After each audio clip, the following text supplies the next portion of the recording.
Hello students, welcome to Smarts math online classes. आज हम real analysis की again one of the most important theorem करने जा रहे हैं। तो सबसे पहले थ्योरम की स्टेटमेंट देखते हैं कि स्टेटमेंट क्या कह रही है। थ्योरम की स्टेटमेंट बोल रही है the set of all sequences whose elements are either 0 or 1 is not countable। क्या बोल रही है? सेट जिसमें वो सारी सीक्वेंस आए, ऑल सीक्वेंस आए, हुज एलिमेंट जिसके एलिमेंट या तो 0 हो या तो 1 हो, वो कभी काउंटेबल नहीं होती। मतलब एक ऐसा सेट उस सेट ने कौन सी सीक्वेंस ली है? ऐसी सीक्वेंस ली है जिस सीक्वेंस में तो सिर्फ दो तरह के एलिमेंट है, 0 या तो 1, और ऐसी कलेक्शन कहते हैं इज़ नॉट काउंटेबल, वो कभी काउंटेबल नहीं होती। तो अब थ्योरम का प्रूफ देखते हैं। तो let A be the set of all sequences with elements 0 and 1 only. A मैंने वो सेट मान लिया जिसमें ऑल सीक्वेंस, वो सारी सीक्वेंस है जिसमें एलिमेंट्स कौन से 0 and 1 सिर्फ ओनली, जिसमें ए के पास वो सारी सीक्वेंस है और उस सीक्वेंस में कौन से एलिमेंट है 0 and 1। थ्योरम क्या कहती है? प्रूफ क्या करना है? अभी इस ए सेट को हमने क्या प्रूफ करना है? नॉट काउंटेबल, कि ये काउंटेबल नहीं है। अब मैंने क्या प्रूफ करना है? ए इज़ नॉट काउंटेबल, मैंने उल्टा मान लिया। If possible suppose that A is countable. मैं इस थ्योरम को कॉन्ट्राडिक्शन से प्रूफ करूँगी। हमने प्रूफ करना है कि ये काउंटेबल नहीं है, बट मैंने मान के चली if possible suppose that A is countable, कि ए काउंटेबल है। अगर इसका मतलब ए काउंटेबल है तो A can be written as A1 A2 A3 so on. कहते हैं कि अगर तो ए काउंटेबल है तो मैं उसको इस तरीके से लिख सकती हूँ। बेटा, ये काउंटेबल सेट की डेफिनेशन होती है, अगर कोई इनफाइनाइट सेट काउंटेबल हो, अगर कोई इनफाइनाइट सेट काउंटेबल हो तो हम उसको उस सेट के एलिमेंट्स की नंबरिंग कर सकते हैं। ठीक है, और ये सारे एलिमेंट्स क्या होते हैं? डिस्टिंक्ट होते हैं। मतलब ये देखो कि क्योंकि ए काउंटेबल था तो मैं इसकी नंबरिंग कर सकती हूँ। मेरे को पता है ये पहला एलिमेंट है, ये दूसरा एलिमेंट है, ये तीसरा, आगे फोर्थ, फिफ्थ, और ये जितने भी एलिमेंट्स हैं सारे डिस्टिंक्ट होंगे। That means A is equal to किसके इक्वल हो गया? A1 A2 A3 so on, where A I is equal to 0 और 1 for every I belongs to N. क्यों? क्योंकि ए क्या था कि ए थी, एक सेट था जिसके पास वो सारी सीक्वेंस थी, जिसमें जिस सीक्वेंस में 0 1 एलिमेंट है। A1 A2 A3 so on जो ये चल रही है सारी सीक्वेंसेस हैं, और इस सीक्वेंस के पास कौन से एलिमेंट है? 0 और 1। ठीक है, फॉर एवरी ए आई। मतलब A1 के पास भी किस तरीके के एलिमेंट होंगे? ऐसे 0 1 0 सो ऑन। इसी तरह A2 के पास मान लो 1 1 1 0, ऐसे चलते जाएंगे। ये सारे A1 A2 A3 के पास कौन से एलिमेंट है? 0 और 1। Now AI is a subset of A for every I belongs to N। ये सारे के सारे AI A के सबसेट हैं, क्योंकि ये दोनों इक्वल हैं, तो मतलब ये सारे इसके सबसेट हैं। तो since A is a countable which implies are also countable for every I belongs to N।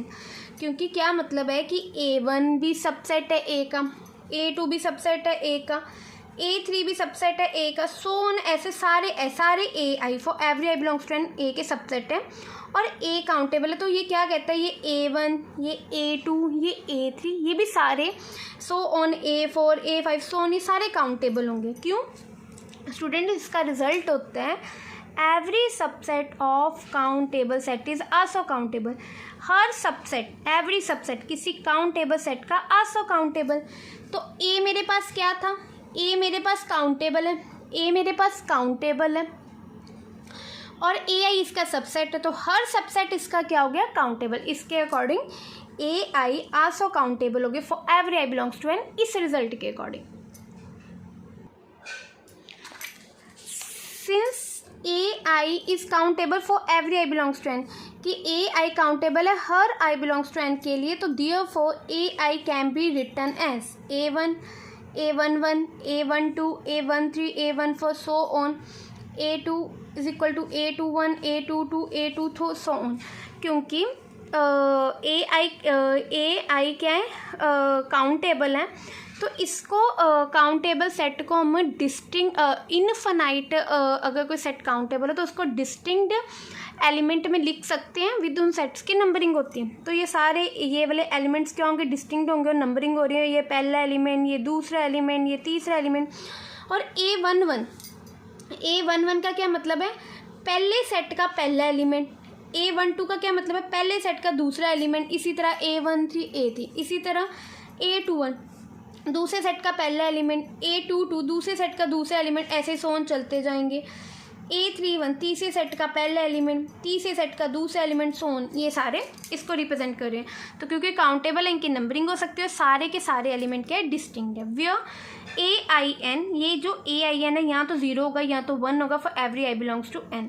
मतलब A1 ये सारे एलिमेंट यहाँ तो 0 होंगे, यहाँ तो 1, 0 या 1, 0 या 1। इसी तरह ये सारे AIN क्या होंगे, 0 and 1 for every I belongs to N।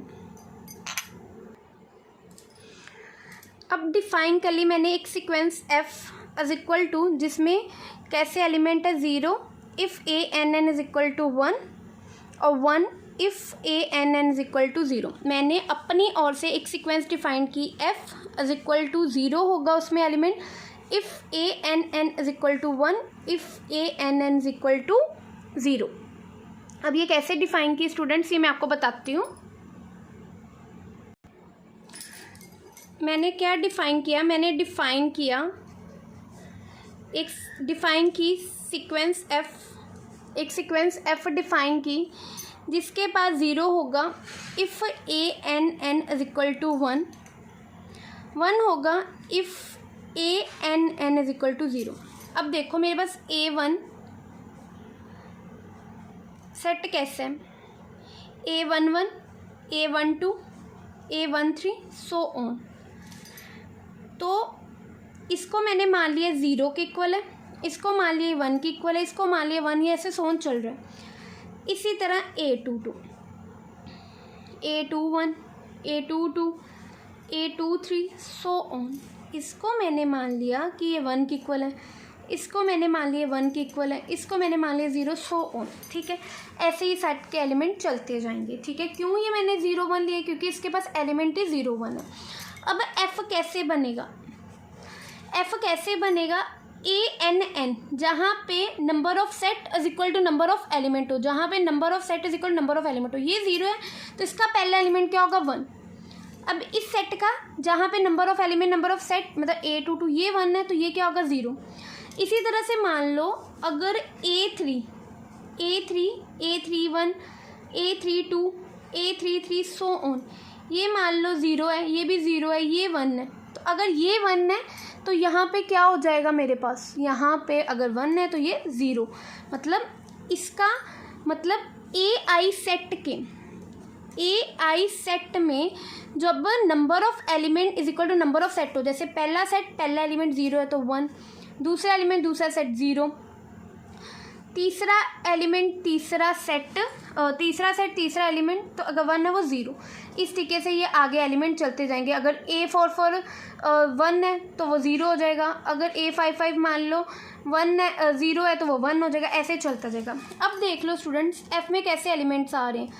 F में भी सिर्फ 0 और 1 टाइप के एलिमेंट्स आ रहे हैं, F में भी सिर्फ 0 और 1 एलिमेंट्स आ रहे हैं।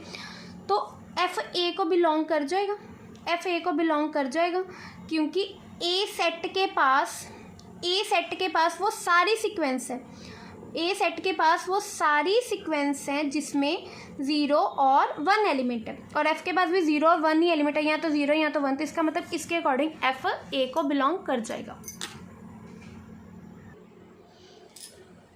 अब स्टूडेंट डिफाइंड हो गया कि मैंने सीक्वेंस F कैसे डिफाइन किया, और ये भी पता लग गया आपको clearly F belongs to A कि कैसे F A को बिलोंग करेगा, क्योंकि A के पास सिर्फ और 0 1 एलिमेंट है और A के पास वो सारी सीक्वेंस है जिसमें 0 1 एलिमेंट, तो F बिलोंग करके A को। बट कहते हैं F नहीं बिलोंग करेगा AI को for every I belongs to N। कहते हैं मान लो कि F नहीं बट कहते हैं F नहीं AI के इक्वल है, F किसी भी AI के इक्वल नहीं है for every I belongs to N। ठीक है, कि अब कैसे F किसी भी AI के इक्वल नहीं है ये स्टूडेंट्स मैं आपको बताती हूँ। उसने बोला है बट एफ नहीं इक्वल है किसी ए आई के for every I belongs to N. क्या मतलब है, एफ ना तो A1 के इक्वल है, एफ ना तो A2 के इक्वल है, एफ ना तो A3 के इक्वल है, सो ऑन। एफ किसी भी ए आई के इक्वल नहीं, आई बिलोंग्स टू एन। क्यों? अब अगर मैं A1 सेट लूँ, मान लो ऐसे 0 1 2 0 1 0 0 सो ऑन। इसका क्या मतलब है, A11 A12 A13 A14। और F क्या है, F 0 है if ANN is equal to 1, और 1 है if A11 is equal to 0। मतलब अब F का जहाँ पे set number of set is equal to number of element है, अगर वो 0 है तो इसका पहला एलिमेंट 1 से ही शुरू होगा, चाहे आगे 0 हो 1 हो 0 कुछ भी हो। तो क्लियरली मतलब इस A1 का और F का पहला एलिमेंट तो कभी सेम होना ही नहीं, तो मतलब F not equal to A1 हो गया। अगर मैं इसी तरह A2 की बात करूँ तो वो क्या, मैं मान के चली कि वो 1 0 1 0 सो ऑन। मतलब ये A21 A22 A23 A24 so on. अब F का चाहे इसका पहला एलिमेंट 1 है पर दूसरा एलिमेंट इसका 0 है, तो इसका कभी भी 0 नहीं होगा, इसका 1 होगा। क्यों? क्योंकि जहाँ पे number of element is equal to number of set का जो इसका एलिमेंट है वो इससे डिफरेंट है, वो अगर 0 तो ये 1 होना, आगे चाहे सेम हो। तो मतलब इसका सेकेंड एलिमेंट इस सेट का F का सेकेंड एलिमेंट और A2 का सेकेंड एलिमेंट कभी भी सेम नहीं होना। इसी तरह F not equal to A2। इसी तरह F सेट और A3 सेट, इसका थर्ड एलिमेंट और इसका थर्ड एलिमेंट कभी भी इक्वल नहीं होना, इसके अकॉर्डिंग ये सेट इक्वल नहीं होना। इसी तरह F का 4 एलिमेंट और A4 सेट का 4 एलिमेंट कभी भी इक्वल नहीं होना, तो ये सेट भी इक्वल नहीं होना। इस तरह आगे मैं A5 A6 जितने मर्जी लेती जाऊँ वो कभी भी इक्वल नहीं होने। मतलब कि इसका क्या मतलब हुआ कि F किसी भी AI के इक्वल नहीं होगा for every I belongs to N. ये स्टेप क्लियर हुआ स्टूडेंट्स? अब स्टूडेंट क्लियर हुआ कि F किस तरह AI के नहीं इक्वल होगा for every I belongs to N. और A है क्या, A1 A2 A3 which implies F not belongs to A। But ऊपर तो आया था कि F A को बिलोंग करता है, तो मतलब कॉन्ट्राडिक्शन अराइज हो गई। अगर कॉन्ट्राडिक्शन अराइज होगी तो इसका क्या मतलब हो गया, अवर्स पोजिशन इज़ रॉन्ग, हमारी पोजिशन रॉन्ग होगी कि जो हमने माना था कि एक ऐसा सेट जिसके पास वो सारी सीक्वेंस है उसमें 0 1 एलिमेंट इज़ ए काउंटेबल, वो चीज़ कॉन्ट्राडिक्ट हो गई, मतलब गलत हो गई, तो हमारी पोजीशन रॉन्ग हो गई। अगर वो काउंटेबल नहीं है, मतलब वो काउंटेबल नहीं है, ए इज़ नॉट काउंटेबल। यही हमने प्रूव करना था कि एक ऐसा सेट जिसमें वो सारी सीक्वेंस है जिसमें 0 1 एलिमेंट है वो नॉट काउंटेबल हो, वो हमने प्रूव किया। Hence proof the set of all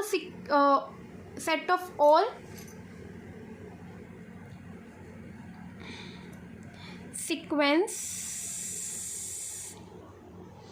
whose elements are either 0 or 1 is not countable। ये हमने प्रूव कर दिया कि वो सेट ऐसा सेट जिसकी all सीक्वेंस और जिसके एलिमेंट्स या तो 0 या 1 हो वो कभी काउंटेबल नहीं होता। Thank you students. For more updates please like share and subscribe my channel. और अगर आपको मैथ के किसी भी टॉपिक किसी भी क्लास से में कोई भी प्रॉब्लम है तो आप मेरे को कमेंट सेक्शन में लिख के बता सकते हैं, मैं आपकी उस प्रॉब्लम को सॉल्व करके उस पर वीडियो ज़रूर डालूँगी। Thank you. Please like share and subscribe my channel.